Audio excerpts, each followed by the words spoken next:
Chapter 38. After the Echo.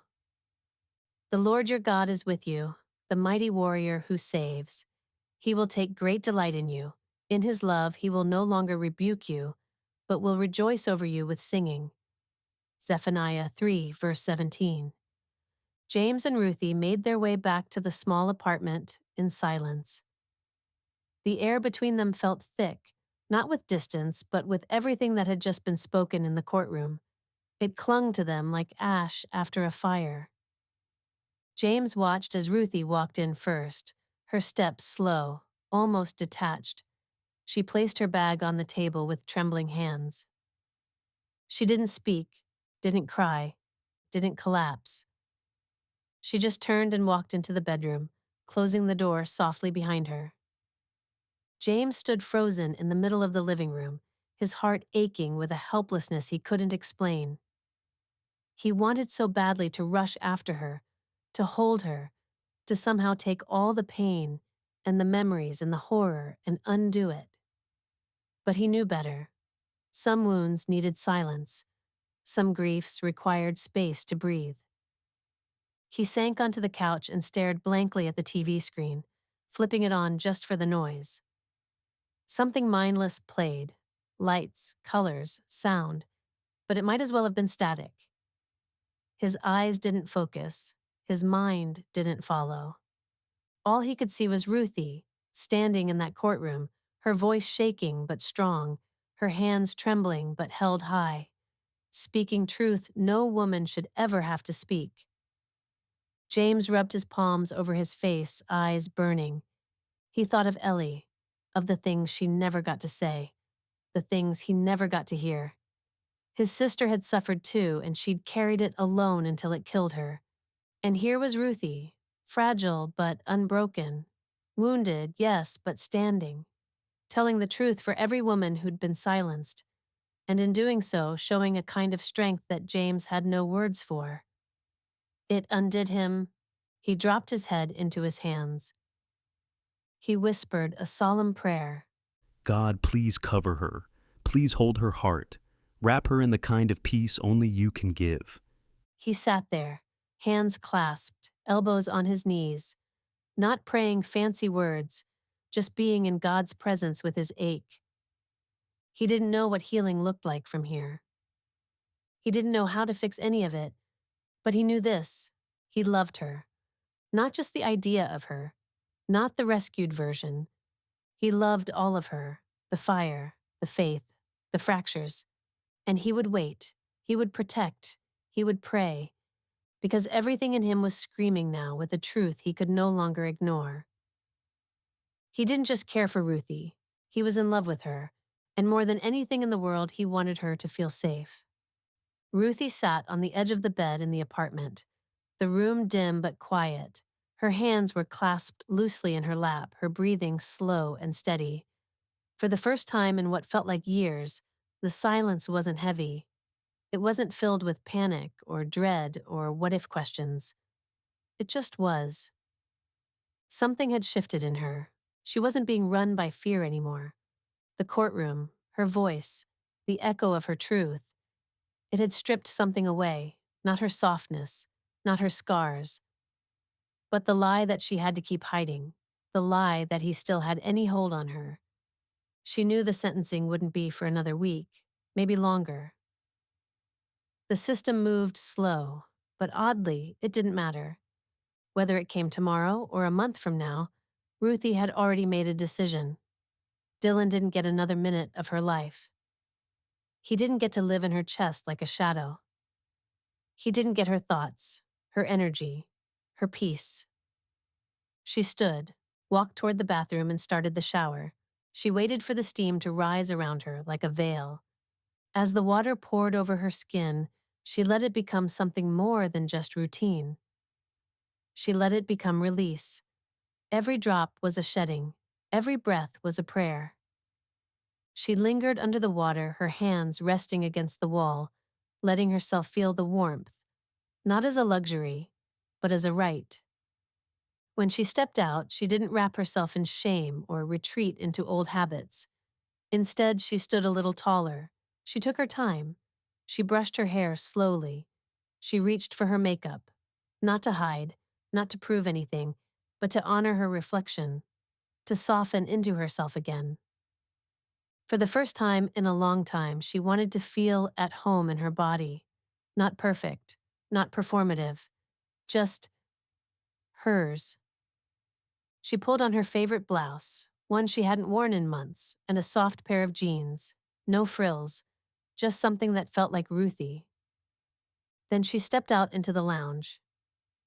James looked up from the couch and then did a double take. Something in his chest caught.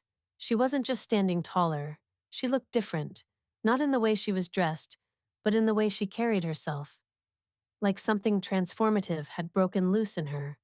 Like freedom had finally taken root. She was radiant. Hey, She said softly with a small, sure smile.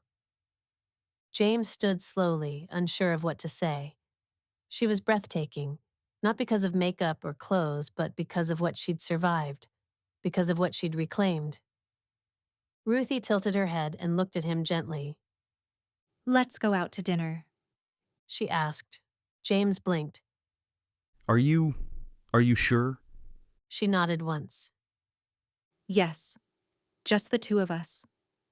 There was no shakiness in her voice, no fear, just quiet conviction. James swallowed the emotion building in his throat. He smiled, tender, unsure, awed. I'd like that. He said, and he meant it. The city pulsed softly around them, golden lights flickering against glass, car horns distant, the smell of rain still lingering in the air from a short earlier drizzle. Ruthie and James walked side by side down a quiet street just off the main strip, the sidewalk glistening under the lamplight. They didn't rush. Every step felt intentional. Like time had slowed, not out of hesitation, but out of reverence. James stole glances at her. She wasn't forcing a smile or faking confidence. She looked present, open, a little fragile maybe, but strong in a way that stunned him. She caught him looking and smiled softly. You've been staring. She said gently. He smiled, rubbing the back of his neck. I know. I'm sorry. I wasn't expecting you to want to go out tonight. I just wanted to make sure you were okay. Ruthie shrugged lightly. I wasn't expecting to feel like I could, She paused, then added, but something in me needed to mark the shift. Not with pain, not with fear, with life, with something simple and good. James nodded. Then we'll make it good. They turned the corner toward a small restaurant with fairy lights strung across its windows and warm jazz humming from within. It felt right. Inside, they were seated near the window where city lights spilled over their table. Conversation started slow. Small talk about the food, the music, the string of lights hanging unevenly from the ceiling.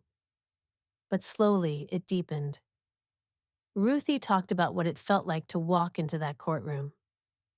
James shared how helpless he'd felt, sitting there, listening, praying he was somehow doing enough just by being near.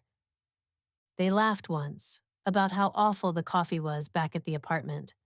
Then they sat quiet for a few seconds that didn't feel awkward, just full. At one point, Ruthie rested her hand on the table, fingers relaxed. James hesitated. Then gently, reverently, he placed his hand over hers. She didn't pull away. Her thumb brushed against his, a simple movement that carried more trust than 100 words. When dinner was over, they stepped back outside. The city had grown quieter, the shops beginning to close, the air cooled by the evening breeze. They walked with no real destination, just letting the night hold them. They reached a small pedestrian bridge that overlooked the river. Lights shimmered on the water like stars stretched thin. James stopped. Ruthie looked up at him. What? He shook his head. Nothing. I didn't think tonight would feel right. She bit her lip, eyes glinting in the streetlight.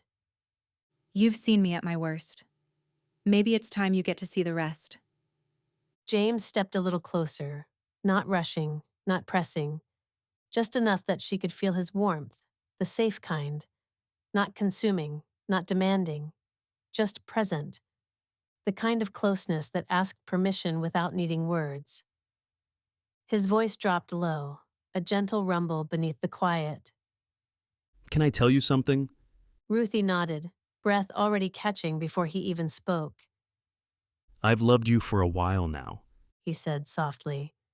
Not because of what you've survived, not because you're strong or brave, though you are, but because of who you are when no one's watching.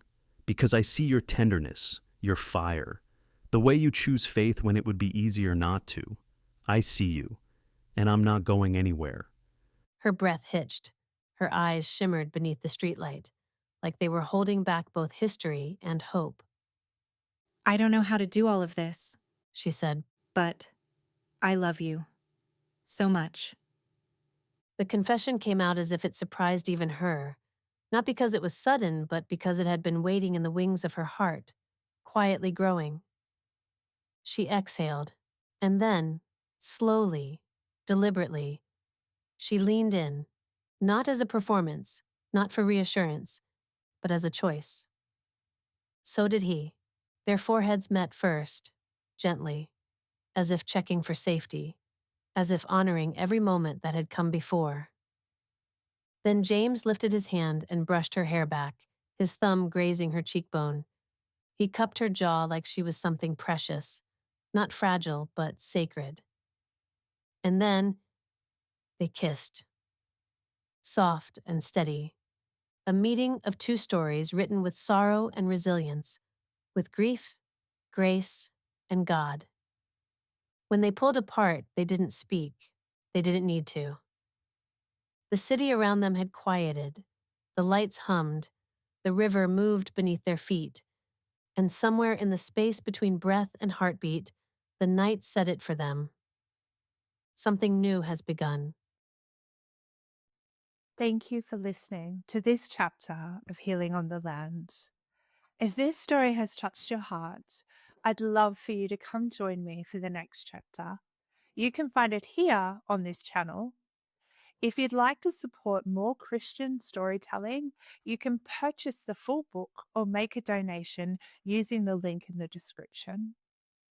Your support, no matter the size, helps us to continue writing stories of faith, healing, and hope.